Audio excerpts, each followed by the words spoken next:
Halo sobat, kembali lagi di channel Juara Donghua. Kali ini admin akan melanjutkan lagi alur cerita Battle Through the Heavens chapter terbaru. Oke, tanpa berlama-lama langsung saja kita gas ke alurnya. Jika kamu ingin pergi dari sini, hanya aku yang boleh mengatakan setuju atau tidak. Xiaoyan pun berkata dengan acuh tak acuh. Jangkrik emas setinggi 6 kaki itu sangat cerdas. Hingga sekarang saat ia kembali ke Shanxi pun Xiaoyan masih ingin menjadikan jangkrik emas setinggi 6 kaki sebagai salah satu klonnya. Karena dia bisa menjadi tiruan dari Raja Jahat.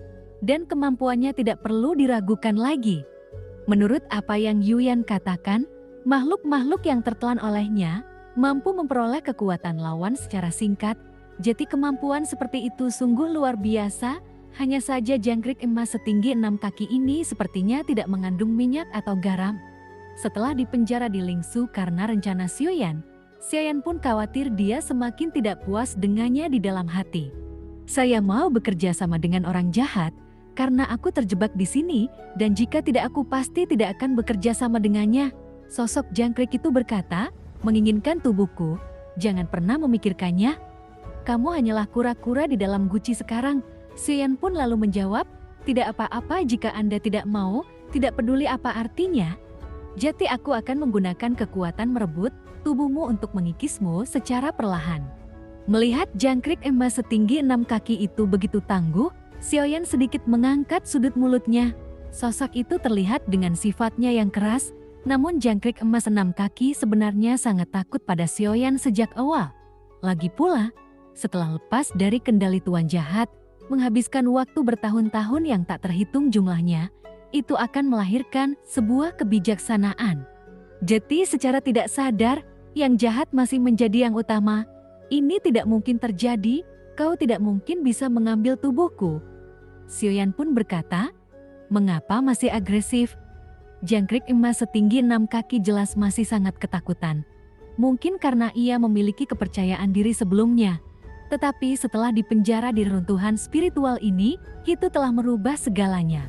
Tidak ada cara untuk pergi dari sini, karena menurut apa yang dikatakan Xiaoyan, ketakutannya adalah jika tubuhnya diambil Xiaoyan, maka jiwanya akan terhapus lagi. Xiaoyan kembali berkata, bekerja samalah, karena tubuhmu untuk sementara berada di bawah kendaliku, dan mulai sekarang aku akan membebaskanmu. Jadi mengapa tidak melakukannya? Xiaoyan pun secara alami melihat ketakutan terhadap jangkrik emas setinggi 6 kaki. Sekarang kita hanya bisa menggunakan rasa takut terhadap jangkrik emas setinggi 6 kaki dan hanya dengan begitu dia bisa mengubahnya menjadi tiruan sebenarnya. Klon yang datang seperti ini, itu dapat mempertahankan jiwa jangkrik emas setinggi 6 kaki. Ini bukanlah hal yang baik untuk Xiaoyan karena tanpa menghapus jiwanya, itu akan membuat klon tidak stabil.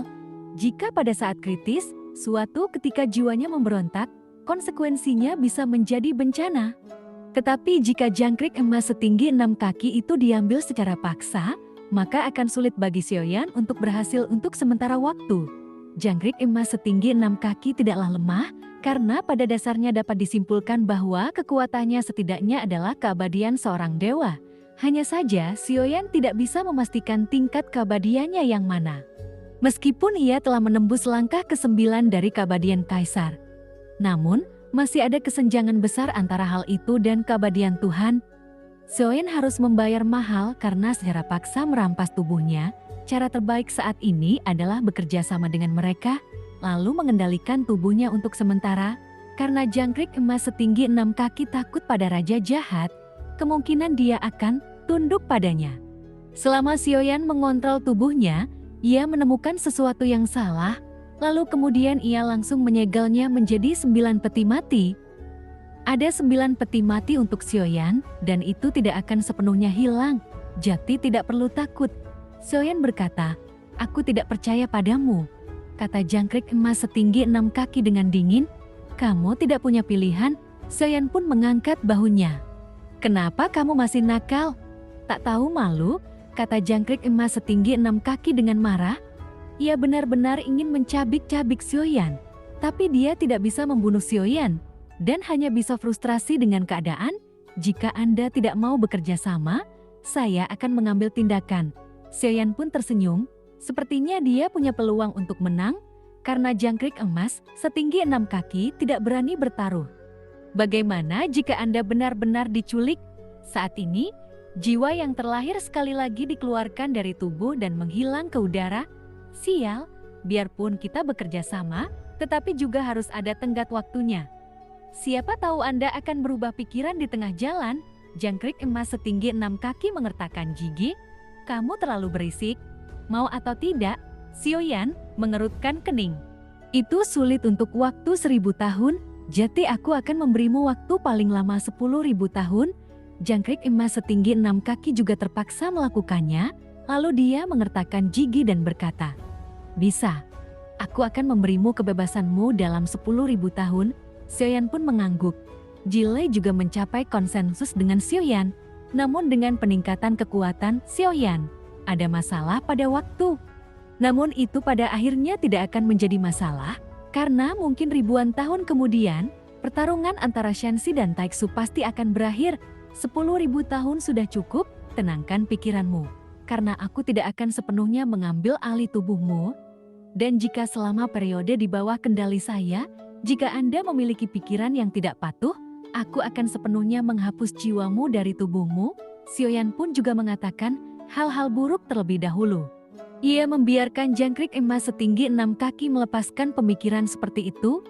Jika bisa menepati janjinya, 10.000 tahun kemudian, aku akan membutuhkan tubuhmu lagi. Xiaoyan pun menjawab dengan dominan, sama seperti dewa jahat, klon yang tidak diperlukan lagi, ia akan membiarkan saja tumbuh dengan bebas. Jangkrik emas setinggi 6 kaki mengencangkan pikirannya, namun segera, Xiaoyan melancarkan kekuatannya untuk merebut tubuh itu. Momen ketika jiwa Xiaoyan memasuki tubuh jangkrik emas setinggi 6 kaki, ia tahu bahwa kerjasama adalah pilihan paling bijaksana. Jika jasad diambil secara paksa, mungkin ia tidak dapat mengambilnya, meskipun Xiaoyan mencoba yang terbaik. Jangkrik emas setinggi 6 kaki sangatlah kuat, karena ia sudah menjadi kekuatan abadi Tuhan. Bahkan Xiaoyan tidak bisa merasakan level apa yang telah dicapainya. Tapi saat Xiaoyan merebut tubuh itu, bahkan jangkrik emas setinggi 6 kaki pun tidak memiliki perlawanan. Namun masih sangat sulit bagi Xiaoyan, dan itu sudah cukup untuk membuktikan kekuatannya. Saat ini, Xiaoyan pun membutuhkan banyak waktu untuk merebut jangkrik emas setinggi 6 kaki. Sementara itu, ia pun kini hanya menempati setengah dari tuhnya, tapi Xiaoyan masih tidak mengkhawatirkannya.